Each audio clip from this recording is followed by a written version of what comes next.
I'm Brigham Larson with Brigham Larson Pianos. We have done so many of these Yamaha U1s in large part because they're just so good. They're so popular and they play so well. They sound so good. Everything about them is just two thumbs up, and they just kind of fly out the door and have done so for, I guess, decades now. I remember years ago going to a church parking lot to meet the trucker to pick up a couple U1s that I had purchased. This is way long ago when I was selling pianos out of my home. I backed my pickup to the back of the semi in the church parking lot, and he would just lower the U1 down into my truck, and then I'd take it up to my house, then come right back down. He'd put another U1 in. Anyway, U1s, I just have a long history with them, and they're awesome. So this one is 1976. We've done a full refurbish on the guts and a full refinishing on the exterior. This piano was originally, like this U1 here, this is another U1, it was originally this high gloss polyester where you can see your reflection in it, and I like to have both, the high gloss and the satin. Both, I think, look amazing. My personal preference, and it has nothing to do whatsoever with anything but personal taste. My personal preference is I like the satin. It has these. If you look closely, you can see these very faint lines in it, striations, and that's a finish that goes back, I believe, to the 1920s or possibly even before, and then the high gloss came out a little bit later.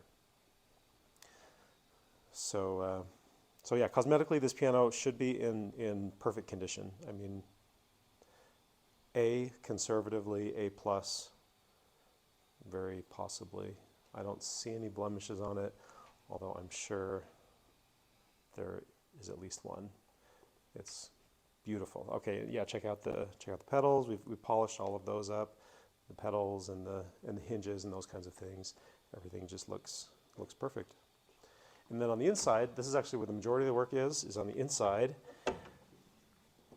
I would say probably 80% of our time is spent on the guts, just trying to make it look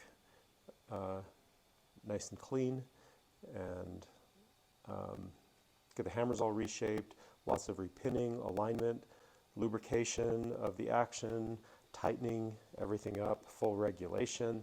So since we actually happen to be standing right here next to these action walls, I can show you what I'm referring to with regulation. And all of this we do with the intention of making it function as close to brand new as we can. Because you can imagine 1976, that's almost, what was that, almost 50 years old. After half that time, piano's going to need a little bit of work. It's going to need some adjustment. But once that's done, it's got another few decades of great use. So check it out. This is an action model. This is what's used to train technicians, and it's also used for demonstrations. So lots of built-in adjustability, because it's a given that pianos will go out of regulation and that they will need adjustment. And so things like the let-off button there, or the capstan at the end of the back of the key. Then you have the height of the key, which is regulated with little shims that are put, little donuts of different sizes. And then the distance you can depress the key, there's also little donuts a little bit larger underneath the key that ensure that you can't push that key down too far. And then the distance is called the blow distance. The distance the hammers are from the strings when they're at rest. And then you've got dampers, damper regulation, back checks, all sorts of different little adjustments that make it so the touch is just right.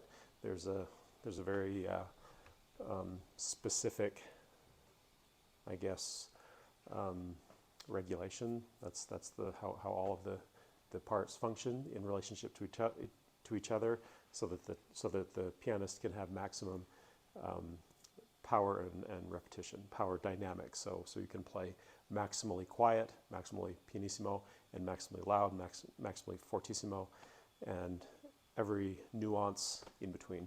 Just give you essentially maximum control. So all of that's been done, and Price-wise, we are about half of what this piano would be if it were brand new. So I think it's a really good deal for a piano that looks and functions brand new, but is half of what it would be.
Sounds like a Yamaha to me.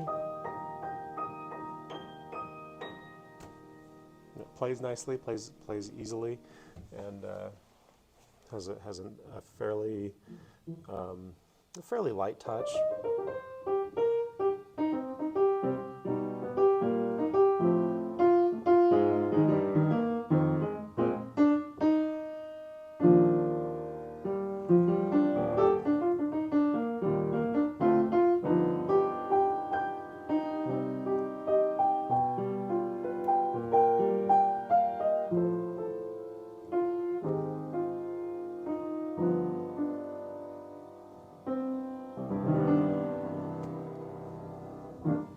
Yeah, nice.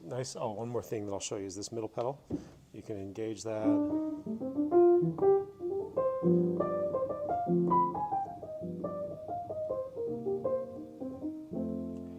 And it plays it way quieter, probably cuts the decibels in half or less. And what it's actually doing is it's dropping this little felt strip. You can see it in there as I engage and disengage.